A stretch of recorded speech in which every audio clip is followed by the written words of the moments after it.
দেখো তোমাদেরকে আগের পার্টে বলেছিলাম যে বাড়ি যাচ্ছি, তো যাই হোক তার পরের দিন দেখতেই পাচ্ছ সকালবেলা বাস থেকে নেমে পড়েছি। ওই যে হাওড়া ব্রিজ দেখা যাচ্ছে, এবার আমরা ট্রেনে উঠে গেছি, এবার সিটও পেয়ে গেছি। দেখো ট্রেন তো পুরো ফাঁকা, কারণ সকালবেলায় তো আর খুব একটা ভিড় হবে না। তো ট্রেনে উঠে পড়েছি, যে আমি, বোন, বাবা, আমরা সবাই রয়েছি ট্রেনে। তো চলো এবার বাড়ি যাবো, বাড়ি গিয়ে স্নান টান করবো। তো ট্রেন থেকে নেমে একেবারে আবার তোমাদের সাথে দেখা হচ্ছে। আমার চুলের দেখো কী অবস্থা, এত ঠান্ডায় আর কি করব বলো গাইজ। আর এখানে দেখো আমরা টোটোতে উঠেও গেছি, এবার বাড়ি যাচ্ছি। চলো বাড়ি গিয়ে ফ্রেশ হয়ে তারপরে আসছি ক্যামেরার সামনে তোমাদের সাথে কথা বলতে।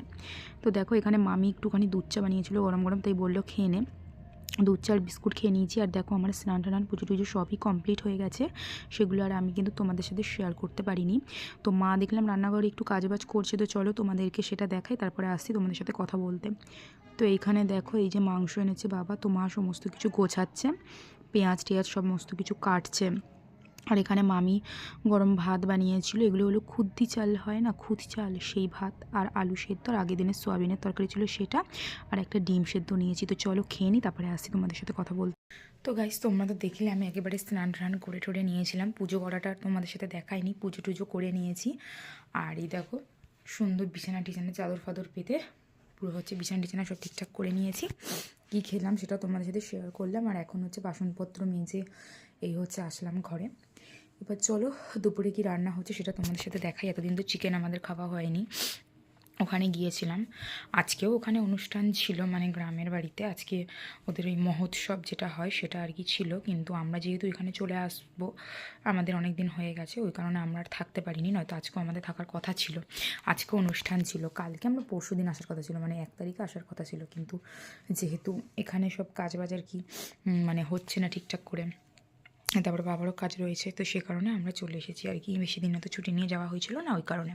আর আমার জিমও অনেকদিন ধরে অফ যাচ্ছে, তো সেই জন্য আমি চলে এসেছি বাড়ি আমরা। তো আজকে চলো বাড়িতে আমরা হচ্ছে চিকেন খাবো, ওখানে একদিনও চিকেন খাওয়া হয়নি। আর আমি শ্যাম্পু দিয়ে ভালো করে স্নান করে নিচ্ছি। এতদিন তো চুলগুলো, ওখানেও শ্যাম্পু দিয়েছিলাম কিন্তু চুলগুলো চিটচিট হয়ে গেছিলো, তো আজকে ভালো করে স্নান টান করে নিয়েছি। তো চলো আজকে দুপুরের মেনুতে মনে হয় উচ্ছে ভাজা আর হচ্ছে চিকেন হচ্ছে। তো চলো চিকেনটা তোমাদের সাথে শেয়ার করি। তো আমার সমস্ত কাজবাজ কমপ্লিট, জামা কাপড় মা সব কেচে দিয়েছে। আর যে সমস্ত জামা কাপড়গুলো ভালো ছিল সেগুলোকে আমি গুছিয়ে রেখে দিয়েছি। আর রেখে দেওয়ার পরে আমার ব্যাগে যে টুকিটাকি জিনিস ভেজিলিন টেজিলিন যেগুলো নিয়েছিলাম ওগুলোকে সমস্ত কিছু আমি সাইড করে রেখে দিয়েছি। দিয়ে ব্যাগটাক সব গুছিয়ে টুছিয়ে রাখা হয়ে গেছে, মানে যেখানে যা যা ছিল ব্যাগটাগুলো ভরে দিয়েছি, যা যা ছিল বিছানাপত্র সব ঠিক করে নিয়েছি। তো এখন মা রান্না করছে, তো চলো আর রান্নাটা দেখাই তোমাদেরকে, তারপরে একেবারে হচ্ছে মানে ঘুমিয়ে পড়বো। জানি না ব্লগটা কতটা কন্টিনিউ করতে পারবো, কালকে থেকে তো এই ব্লগটা স্টার্ট করেছি, তো যাই হোক জানি না যতটা কন্টিনিউ করতে পারবো করব। তো এখন চলো তোমাদেরকে রান্নাটা শেয়ার করি, মা কি রান্না করছে বলেই দিলাম, তো চলো সেটা তোমাদেরকে দেখাই। অলরেডি আমি আগে একবার দেখিয়ে দিয়েছি, কিন্তু রান্নাটা হচ্ছিলো সেটা দেখাই তোমাদেরকে। আর তারপরে খেয়ে দিয়ে ঘুমিয়ে পড়বো, যেহেতু কালকে সারা রাত্রির ঘুমাতে পারিনি, প্রচুর ঘুম পাচ্ছে। কিন্তু এখন তো 11টা বাজে, তো সমস্ত কিছু করে খাওয়া দাওয়া করে দিয়ে ঘুমাবো। তো চলো তোমাদেরকে আমি দেখাই, তোমরা ভিডিওটা দেখতে থাকো, আশা করছি ভালো লাগবে। আর দেখি কতটা ভিডিওটা কন্টিনিউ করতে পারি। এখানে প্রচণ্ড ঠান্ডা গাইস, প্রচণ্ড ঠান্ডা, তো আমি স্নান করে নিয়েছি আগে এসেই। তো চলো তোমরা দেখতে থাকো ভিডিওটা। তো খাওয়া দাওয়া কমপ্লিট হয়ে গেছে, তোমাদেরকে তো বললাম বাসন টাসন মাজাও হয়ে গেছে। তো এখানে দেখো মাংসর যে আলুগুলো মা কেটেছিল সেগুলো আমি এখন ভেজে নেব। তো আলুর মধ্যে একটুখানি নুন আর একটু হলুদ দিয়ে দিলাম। আর পাশে দেখতে পাচ্ছ একটা তেজপাতা রাখা রয়েছে, তেজপাতাটা কাঁচা। তোমরা ভাবছো তেজপাতা আবার কাঁচা কেন?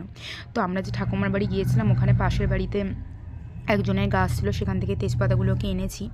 যেহেতু গাছের মধ্যে থাকে তো ধুলো ফুলো সমস্ত কিছুই ওড়ে, পাখি টাকি পটিমটিও করে, তো সেই কারণে আমি ওই পাতাগুলোকে এনে ডালগুলোকে মানে ছাড়িয়ে এনেছিলাম। আনার পরে ঘরে ভালো করে এনে ধুয়ে রোদ্দুরে শুকিয়ে নিয়েছি। তারপরে হচ্ছে ওই তেজপাতাগুলোই আজকে দিয়ে রান্না করব।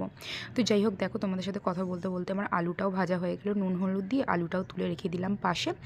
আর তার মধ্যে দিয়ে দিয়েছি, মানে কড়াইতে দিয়ে দিলাম একটু তেল, তারপরে দিয়ে দিলাম জিরে, তেজপাতাগুলো যেগুলো বললাম তোমাদেরকে, তারপরে দিয়ে দিলাম পেঁয়াজ। তো চলো এখন পেঁয়াজগুলোকে ভালো করে ভেজে নিই। আর তেজপাতাগুলো দেখো পুরো শুকনো তেজপাতার মতনই কিন্তু লাগছে, মনে হচ্ছে না একেবারে যে ওটা কাঁচা তেজপাতা ছিল। আর ওখানে মাংসটাও রাখা রয়েছে, আর টমেটোর দেখো কাটা রয়েছে। তো চলো এখন পেঁয়াজগুলোকে ভালো করে ভেজে নিই। আর মা হচ্ছে মিক্সিতে মশলাটাকে ব্লেন্ড করছে, তো মশলাটা হয়ে গেলে পরে এর মধ্যে দিয়ে দেবো। আর আলুগুলো ভাজা হয়ে গেছে, তো চলো আলুগুলো তোমাদেরকে দেখাই। এই দেখো আলুগুলো মোটামুটি ভাজা ভাজা এখানে কমপ্লিট। তো এরপরে তো মাংস দিয়ে দিলে একাই সেদ্ধ হয়ে যাবে। আর দেখো এখানে মশলাটা দেওয়াও হয়ে গেছে, কারণ পেঁয়াজটা ভাজা হয়ে গেছিলো, তার মধ্যে টমেটো দিয়ে দিয়েছি। টমেটো দেওয়ার পরে কিন্তু মশলাগুলো দিয়ে দিয়েছি। আর মা এখানে একটু একটু করে হলুদ নুন সমস্ত কিছু আস্তে আস্তে দিয়ে দেবে। তো মশলাটাকে চলো এখন ভালো করে কষিয়ে নিই, তারপরে এর মধ্যে মাংসগুলো দিয়ে ভালো করে আবার কষাবো। কিন্তু কড়াইটা একটু ছোট হয়ে গেছে, যেহেতু এই কড়াইটা ভুল করে নিয়েছিলাম, পরে আর বড় কড়াইটা ওই জন্য নিলাম না। দুটো কড়াই তাহলে এঁঠো হয়ে যেত, এই কারণে আর নেইনি। ঠান্ডার মধ্যে বাসন মাজতে এমনি কষ্ট হয়, জল যা ঠান্ডা আর কি বলবো গাইস, তোমরা তো প্রত্যেকেই জানো। তো যাই হোক, কথা বলতে বলতে মাংস কষানোও হয়ে গেল। এখন এটার মধ্যে জল দিয়ে ঢাকা দিয়ে রেখে দেবো, তারপরে হয়ে গেলে তারপরে তোমাদের সাথে আবার শেয়ার করছি। তো এখানে মা বললো যে সর, আমি একটুখানি হাতটাকে একটু সেঁকি, প্রচণ্ড পরিমাণে ঠান্ডা ওই জন্য। তো মাংস এখানে কষানো হয়েও গেছে, দেখো এর মধ্যে জলও দিয়ে দিয়েছে, এটা এখন ফুটবে, ঢাকা দিয়ে কিছুক্ষণ রেখে দেবো। তো ঢাকা দেওয়া থাকুক, তারপরে আবার ঢাকনা খুলে তারপরে আবার দেখা হচ্ছে। তো এখানে বোন এনেছিল একটা ডাব, তো এই ডাবের ডাবটা একটুখানি খেয়ে নিলাম। খাওয়া দাওয়ার পরে একেবারে রাত্রে তোমাদের সঙ্গে দেখা হচ্ছে, সন্ধ্যেবেলায় খাওয়া দাওয়ার পরে একটু ঘুমিয়ে নিয়েছিলাম, যেহেতু আগের দিন ঠিক করে ঘুমাতে পারিনি বাসে, তোমাদেরকে আগেই বলেছি আমি। তো এখানে পাস্তা সেদ্ধ করে রেখেছি, পাস্তা বানাবো। তো চলো কী কী দিয়ে বানাচ্ছি সেটাই তোমাদেরকে দেখাই। ঘরে তেমন বেশি কোনো সবজি ছিল না শীতকালে, তো সবজি দিয়ে বানালে বেশ ভালো লাগে খেতে, কারণ সবজিটা শীতকালেই বেশি পাওয়া যায়, গরমকালে যেহেতু পাওয়া যায় না। কিন্তু সবজি তেমন বেশি ছিল না ফ্রিজে।